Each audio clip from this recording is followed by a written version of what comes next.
Côte d'Ivoire. Afine Guessant du FPI contre-attaque et accuse, après la fermeture éclair du siège de son parti. Fermeture du siège pour impôts impayés. Le FPI se défend et accuse le gouvernement de lui devoir 4 milliards de francs CFA.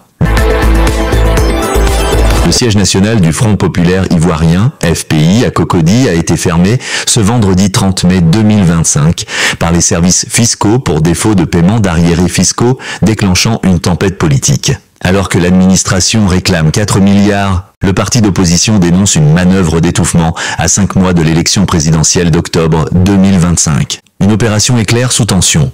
Peu après 8 heures, huissiers et forces de l'ordre ont apposé des scellés sur le bâtiment, interdisant l'accès au personnel. Selon l'avis d'expulsion, la procédure fait suite à 18 mois de mise en demeure restée sans réponse pour des arriérés d'impôts de 4,05 milliards de francs CFA, incluant pénalité de retard. La contre-attaque du FPI qui dénonce un acharnement. Barthélémy Nepa, secrétaire général du parti, dénonce, à travers une déclaration, une instrumentalisation du fisc. Le Front populaire ivoirien ne doit aucun impôt à la République. Cette fermeture est un acharnement de trop contre un parti qui inquiète le pouvoir, a-t-il martelé, soutenant sans embâche que l'État doit au contraire au FPI 4 milliards de francs CFA pour des locations impayées de ses locaux par des services publics entre 2018 et 2021. De son côté, Liabi Ferdinand, vice-président du FPI, renchérit sur les réseaux sociaux. C'est une tentative de museler l'opposition avant 2025. Le FPI, membre actif de la coalition pour l'alternance politique,